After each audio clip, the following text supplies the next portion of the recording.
tarde. Meu nome é Alcina, do Rosário Azuline. Eu sou trabalhadora do Centro Espírita Humberto de Campos e estou aqui hoje para divulgar a .net, né? Fazer uma homenagem às mães, ao Dia das Mães. E nada melhor do que a gente homenagear Maria, a mãe de Jesus, que também é a mãe de toda a humanidade. O objetivo do tema é destacar a importância de Maria de Nazaré, segundo o pensamento espírita. Maria, segundo informações das fontes cristãs antigas, ela era filha de pais judeus, Joaquim e Ana. Há dúvidas quanto ao local exato de seu nascimento, ocorrido entre o século XVIII a 20 a.C., em Jerusalém, ou em Séforis, na Galileia.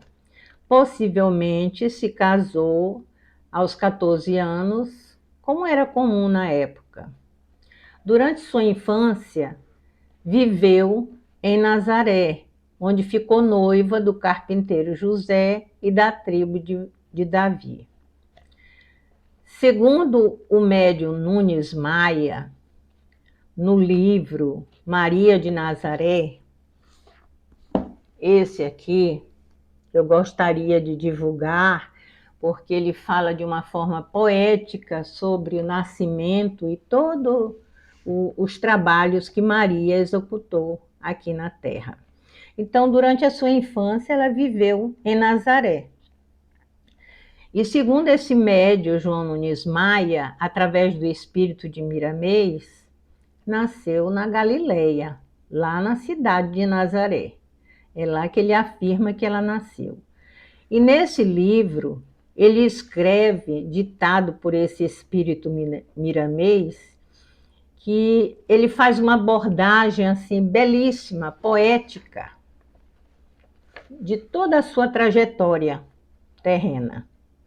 Algumas fontes históricas indicam que Maria e José tiveram outros filhos depois de Jesus.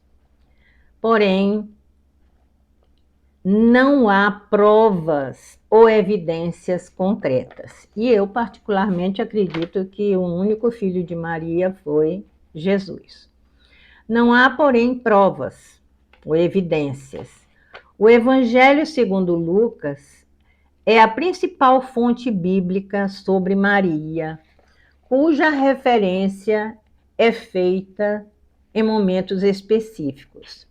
Por exemplo, na aparição do anjo para anunciar a vida de Jesus, na visita de Maria à sua prima Isabel, no nascimento de Jesus em uma estrebaria na cidade de Belém, na chegada dos magos após o nascimento do Cristo, na fuga para o Egito em razão da perseguição de Herodes, no retorno à Galileia após a morte de Herodes, na visita ao templo durante o período da purificação.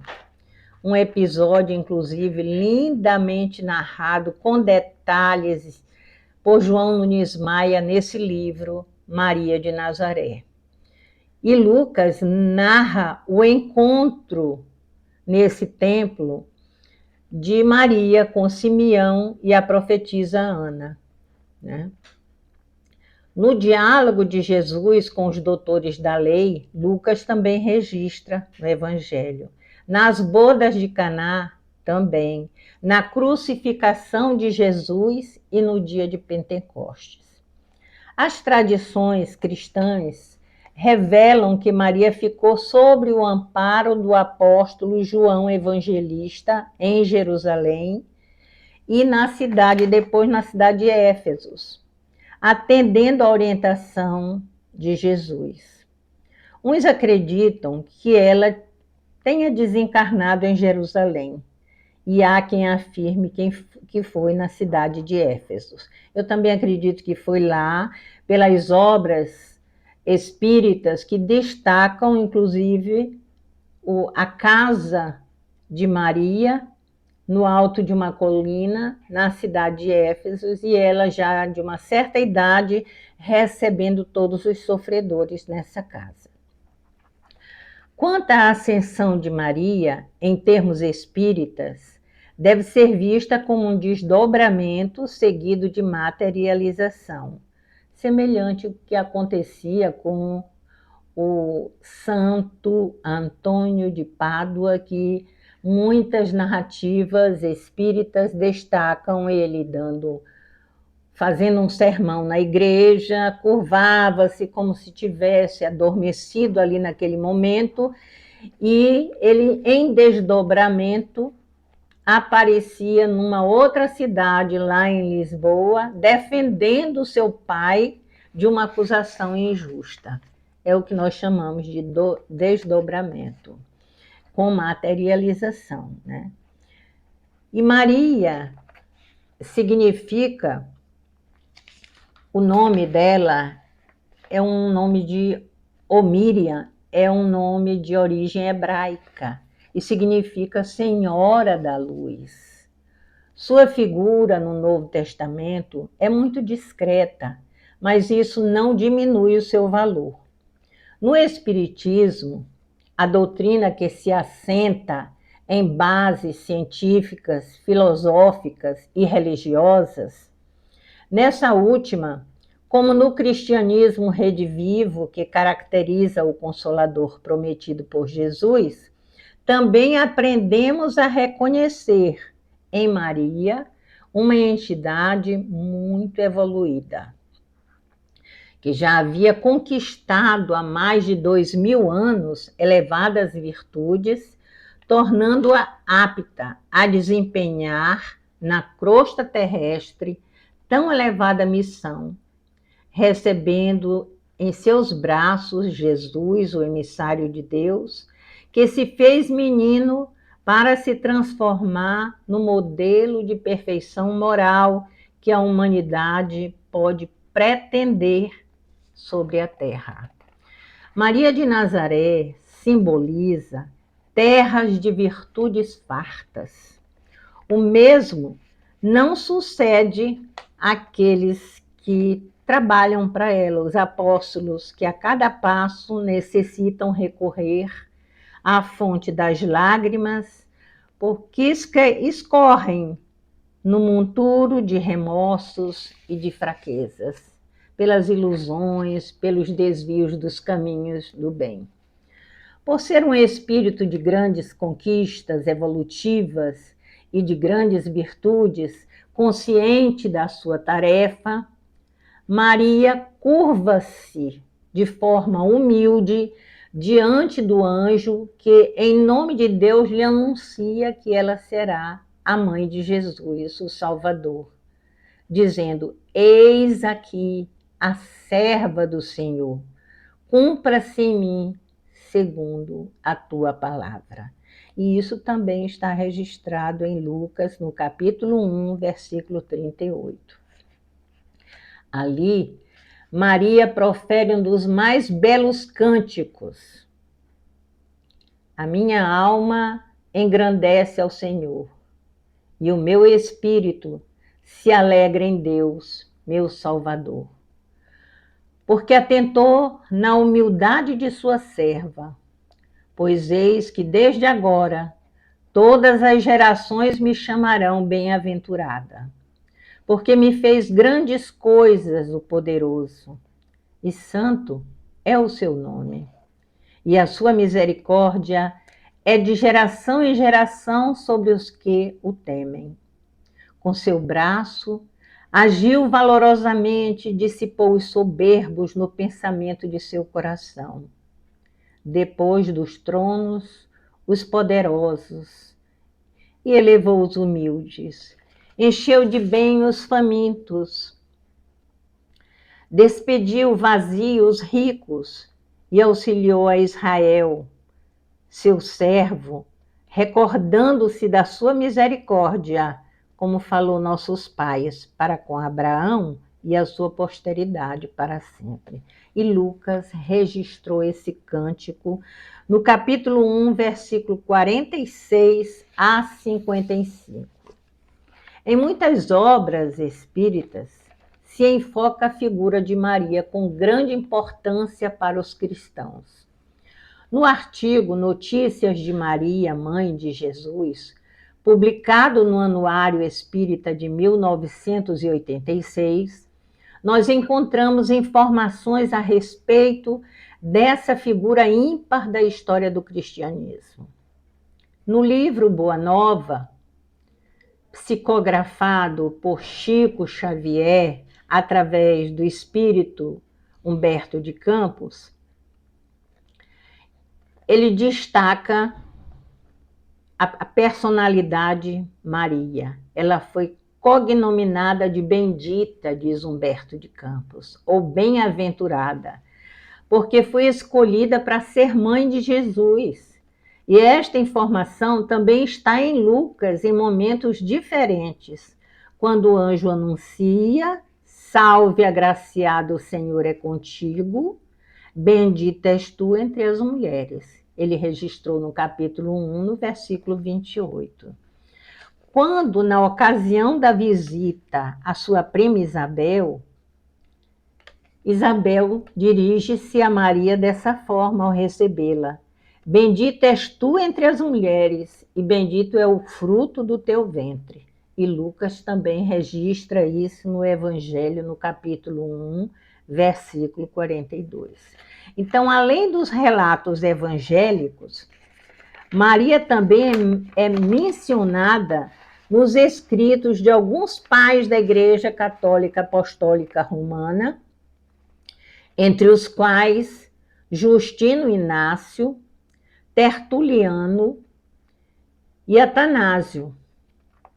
Em obras cristãs não incluídas nos cânones da Igreja de Roma, isto é, nas escrituras apócritas, nós vamos encontrar referências muito respeitosas a respeito de Maria.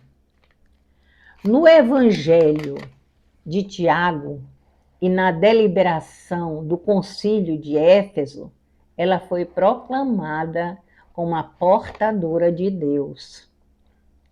Importa considerar como referência histórica a existência de uma escritura apócrifa denominada o Evangelho Gnóstico de Maria, e outra intitulada o Evangelho do Nascimento de Maria.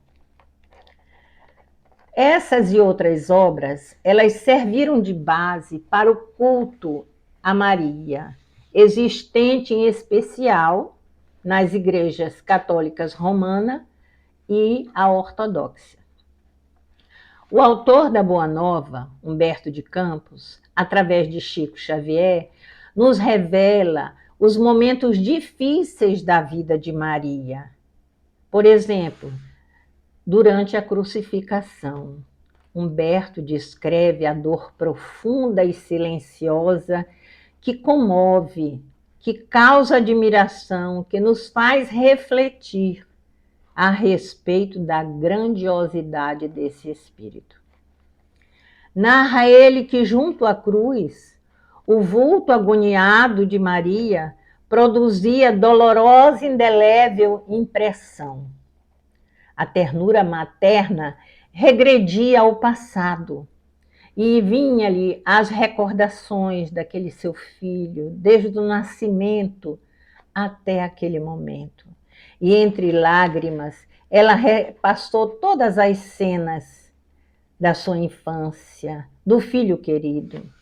Nos menores detalhes, nos menores fatos da vida de Jesus, ela reconhecia a intervenção da providência celestial. E como mãe, naquele momento, ela ainda tinha esperança também. Até que, naquele momento em que seu pensamento sofrido vagava pelo vasto mar das mais aflitivas interrogações, uma voz amiga lhe fala no íntimo, dizendo das determinações insondáveis de Deus que precisam ser aceitas para a redenção divina das criaturas. Então, no santuário da consciência, ela repetia com sincera humildade: faça-se na escrava a vontade do Senhor.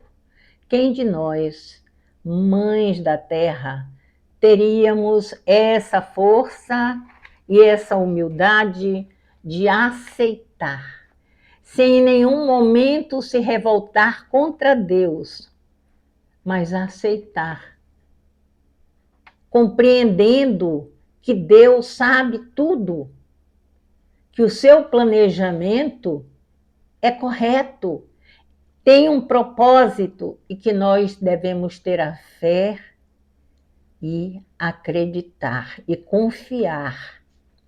E de alma angustiada, ela notou que Jesus já estava atingindo o último limite dos padecimentos, que Humberto de Campos diz que são padecimentos inarráveis, porque alguns dos populares por ali, mais exaltados, multiplicavam as pancadas e batiam em Jesus mesmo na cruz, enquanto que as lanças riscavam o ar em ameaças audaciosas e sinistras.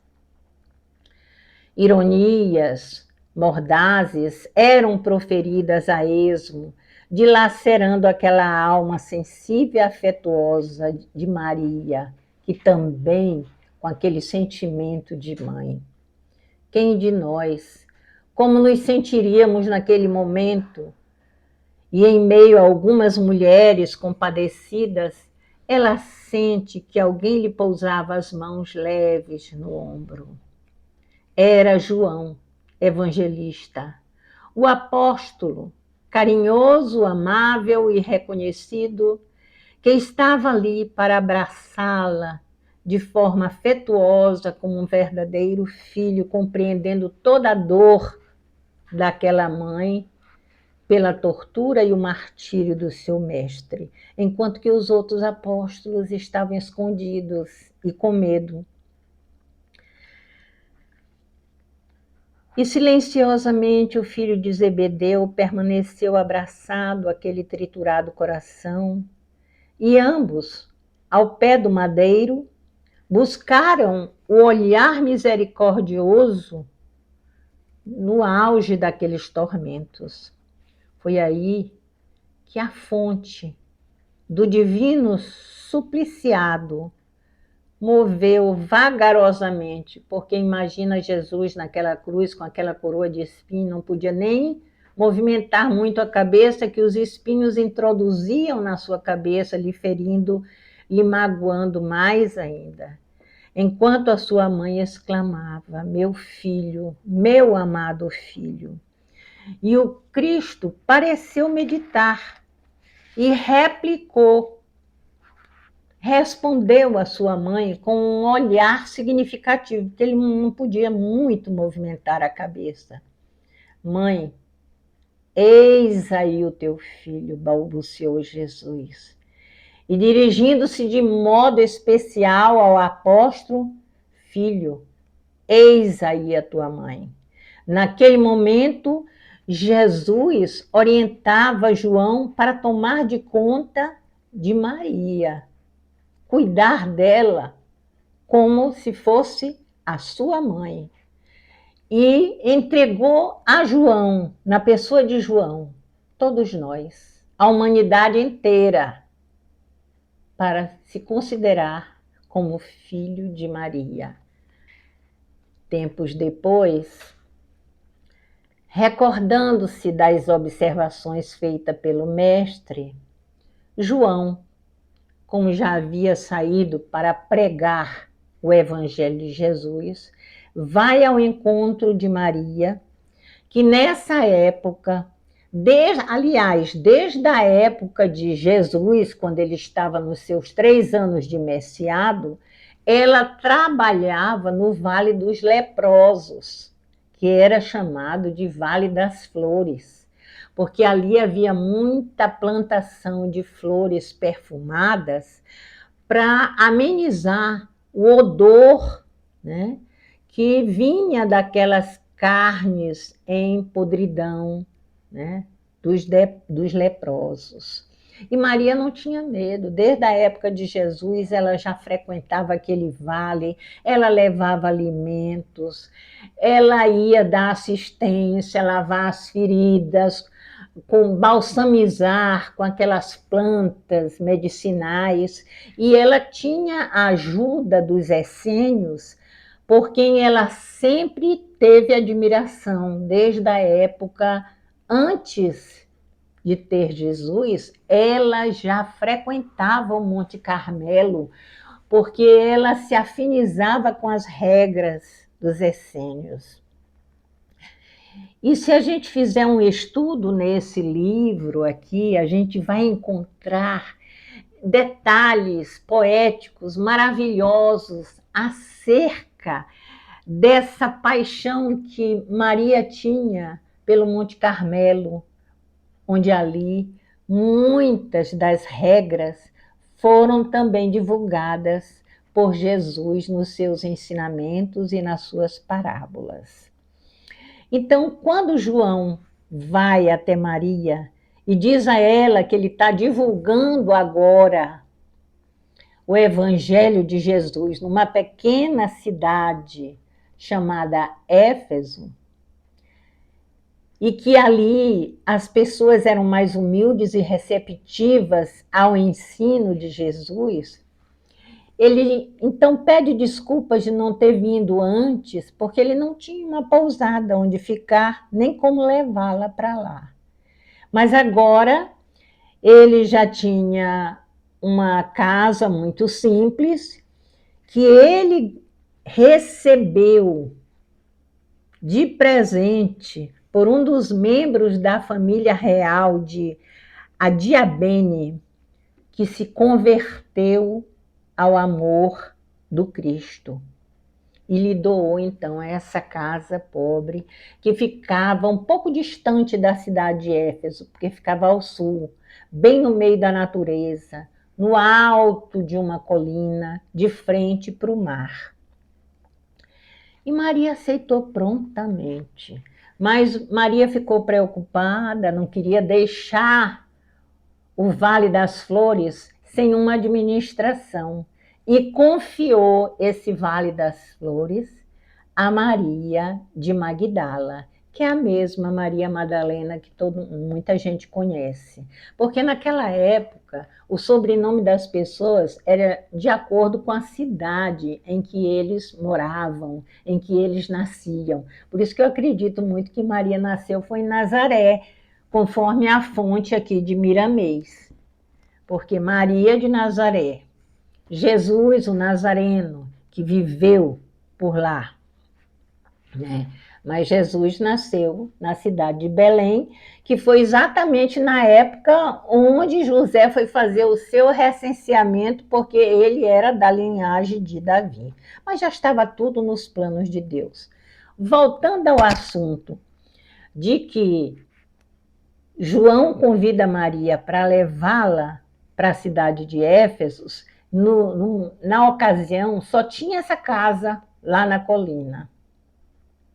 Ela então entrega o Vale das Flores para Maria de Magdala, que mais tarde, quando ela desencarna, é com a doença que ela havia contraído no meio dos leprosos. E Maria, que não foi contaminada e que curava, lavava a ferida de leprosos e que alimentava todos. Por aí se vê o grau de virtude deste espírito reencarnado na Terra, que não trazia nenhum débito. Foi escolhida por Deus, a dedo, para ser a mãe do Messias. Pois bem, então o Vale das Flores fica na mão de Maria de Magdala e Maria segue para a cidade de Éfeso. E lá, naquela cidade, no alto da colina, no altar imponente da natureza de frente para o mar, eles se reuniam para cultivar as lembranças de Jesus e estabeleciam planos de pouso, de refúgio aos desamparados, onde ali eles ensinariam as verdades do Evangelho e como mãe e filho, eles iriam ali iniciar uma nova era de amor para a comunidade universal. Ela aceitou prontamente. Depois de breve tempo, instalaram-se no seio ali da natureza. Mas aos poucos, todas as adjacências foram fazendo novos lucros, foram povoando, fazendo casas modestas. E a casa de João, ao cabo de algumas semanas, se transformou num ponto de assembleias adoráveis, onde as recordações do Messias eram cultuadas por espíritos, aquele povo humilde, sincero. Maria falava dele com maternal enternecimento, enquanto João comentava as verdades evangélicas. Narra Humberto de Campos, no livro Boa Nova, que inúmeras vezes a reunião terminava noite alta. Meses depois, grandes fileiras de necessitados frequentavam aquele sítio singelo, que passou a ser conhecido como Casa da Santíssima. Mas por que ficou conhecido com esse nome? O fato se originou porque, certa ocasião, um leproso, depois de aliviado em suas chagas, depois de Maria ter lavado suas chagas, ter lhe dado alimento, o alimento espiritual e o conforto naquele seu sofrimento físico, ele beijou as mãos de Maria em reconhecimento e murmurou: Senhora, sois a mãe do nosso mestre e nossa mãe santíssima. Aí a tradição criou raízes por todas as gerações e ficou conhecido assim como a Mãe Santíssima. Os anos se passaram, sem que Maria deixasse um dia de amparar ou de transmitir ao coração do povo as mensagens da Boa Nova. Ao chegar à velhice, ela não sente nem cansaço, nem amarguras, e num dia, durante as suas orações, muito aflita, porque ela já estava sabendo, inclusive, da perseguição aos cristãos que estavam sendo levados para serem devorados pelos leões, e aquilo era um espetáculo, né, como se fosse um circo, um divertimento à população da época. Às vezes eu fico a refletir que instinto dessa população funcionava, porque não cabe no meu raciocínio nem o instinto animal, porque o animal ele não mata para se divertir, ele mata para sobreviver.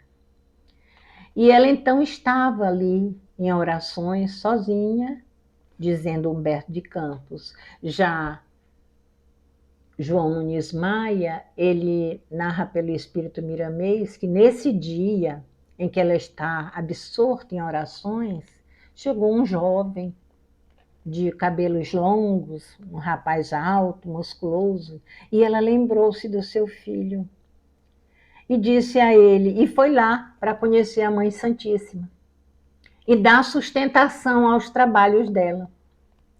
E ela disse: eu quero te chamar de filho. E ele disse: eu quero te chamar de mãe. Era Apolônio de Tiânia, que tinha vindo da Alexandria justamente para ajudar a Mãe Santíssima na divulgação da obra cristã. Isso narra Miramês. Mas Humberto tem uma literatura totalmente diferente, ele é mais sucinto, ele não toca nesses detalhes, não. Então, como ela já tinha notícia dessas perseguições, estava ali nessas orações quando ele chegou, e notaram que meio àqueles pedintes tinha um que se aproximou dela, e ela então trouxe para dentro da sua casa, começaram a conversar, e esse pedinte tinha uma voz que ela ficava se perguntando onde ela já havia ouvido, escutado aquela voz. Isso quem narra é Humberto de Campos, através de Chico. E começaram a conversar, e ele comenta sobre a bem-aventurança. E deu-lhe a entender que compreendia aquelas saudades que ela sentia no coração pelo seu filho Jesus. Empolgada, surpresa, pois ninguém havia dito, tinha ido ali para lhe dar algum conforto, sempre iam para receber. E aquele pedinte ali acalmava as suas dores secretas, as saudades da sua alma. Aquele desconhecido lhe derramava no íntimo as santas consolações, voz meiga, carinhosa, e ela perguntava que emoções era aquela que ela sentia, que faziam pulsar o coração de tanta carícia. Foi então que o hóspede anônimo lhe estendeu as mãos generosas e lhe falou com profundo amor: minha mãe, venha aos meus braços. E ao fitar as mãos nobres que lhe ofereciam, tomada de uma emoção profunda, ela viu as duas chagas como as de seu filho na cruz. Olhou para os pés, divisou também as úlceras causadas pelos cravos do suplício. E compreendendo a visita amorosa que Deus lhe enviava ao coração, ela bradou com infinita alegria: meu filho, as úlceras que te fizeram. Ela precipita-se para ele num abraço, procurando com a mão carinhosa a chaga que haviam feito com a lança próxima ao coração. E lá estava a chaga. E sobre a carícia de suas mãos, ela sentiu.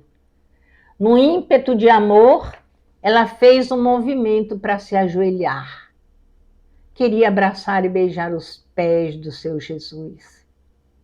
Ele, porém, levantou-a, cercada de um halo de luz celeste, e se ajoelhou aos pés, beijando-lhe as mãos, dizendo: sim, minha mãe, sou eu. Venho buscar-te, porque meu pai quer que sejas no meu reino a rainha dos anjos.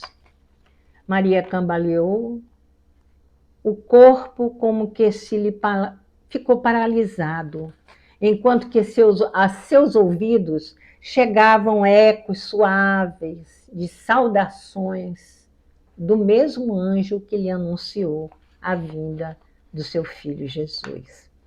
No outro dia, diz Humberto de Campos, essa é a narrativa de Humberto, eu já vou dizer como é que Nunes Maia relata esse episódio, de uma forma assim mais detalhada. E que no outro dia desce um daqueles que sempre frequentavam a casa de Maria à procura de João na cidade de Éfeso, porque ele vivia muito lá no templo, e a maioria das vezes Maria ficava só, para buscar João para assistir os últimos suspiros de Maria, né? Que ela já estava se despedindo da vida terrena. Mas João Nunes Maia, ele diz que nesse mesmo momento, Apolônio de Tiânia vê uma carruagem de luz E ali, naquele mesmo momento, ele vê materializado o corpo de Jesus, levando Maria naquela carruagem de luz e os anjos cantando, entoando cânticos de louvores. E ele ajoelhou-se, despedindo daquele ser, o corpo físico aqui, e o corpo espiritual desdobrado e materializado, para que todos ali vissem a subida dela numa carruagem de anjos. Talvez por isso que muita gente diz que Maria subiu numa carruagem, tinha gente olhando ali. Não é possível que não tivesse, porque aquela casa era frequentada pelos arredores. Então, Maria sempre, tanto um como o outro, mostram que ela sempre trabalhou e deu assistência aos sofredores, como registra Ivone Pereira no livro Memórias de um Suicida. A obra descreve a assistência de Maria lá no vale, no plano espiritual, para onde vão os suicidas, em profundo sofrimento no além, pela legião dos servos de Maria que vão para lá para ampará-los, resgatá-los, tirá-los de lá, acolhê-los, ampará-los, mas tudo chefiado por Maria de Nazaré. Então, muitas são as histórias que envolvem a ação de Maria de Nazaré em benefício dos que sofrem.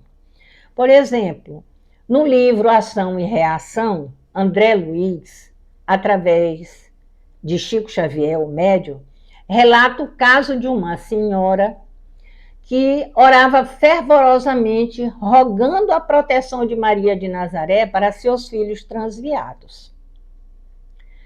E aí o instrutor Silas diz para André Luiz, que está nessa referida obra, petições semelhantes a esta elevam-se a planos superiores e aí são acolhidas pelos emissários da Virgem de Nazaré, a fim de serem examinadas e atendidas, conforme o critério da verdadeira sabedoria.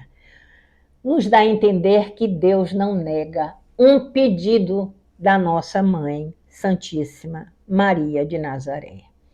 Em diversas obras, os espíritos superiores, eles fazem referência à dedicação de Maria aos sofredores no plano espiritual. Então, vamos nos lembrar aqui da referência que o espírito Bittencourt Sampaio faz a Mãe de Jesus numa tocante oração. Anjo dos bons e mãe dos pecadores, enquanto ruge o mal, Senhora, enquanto reina a sombra da angústia, abre teu manto, que agasalha e consola as nossas dores. Nos caminhos do mundo, há treva e pranto. No infortúnio dos homens sofredores, volve a terra ferida de amargores o teu olhar imaculado e santo. Ó Rainha dos anjos, meiga e pura, estende tuas mãos à desventura e ajuda-nos ainda, Mãe piedosa, conduze-nos às bênçãos do teu porto e salva o mundo em guerra e desconforto, clareando-lhe a noite tormentosa.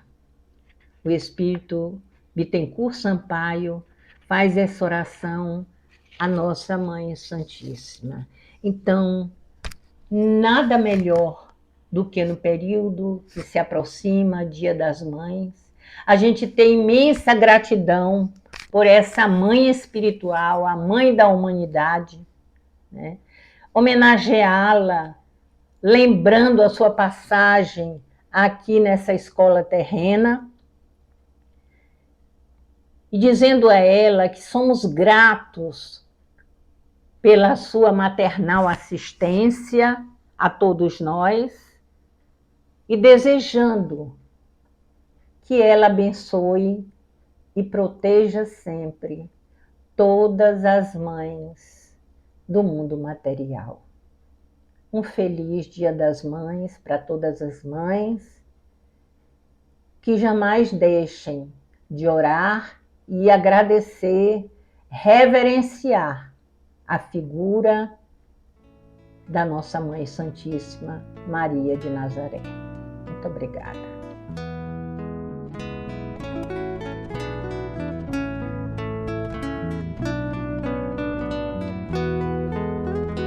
No dia que é todo teu, muitos beijos de gratidão, de quem traz o teu retrato guardadinho no coração. Receba, mãezinha querida, o meu abraço, ó linda flor, tua presença em minha vida, de Deus é prova de amor.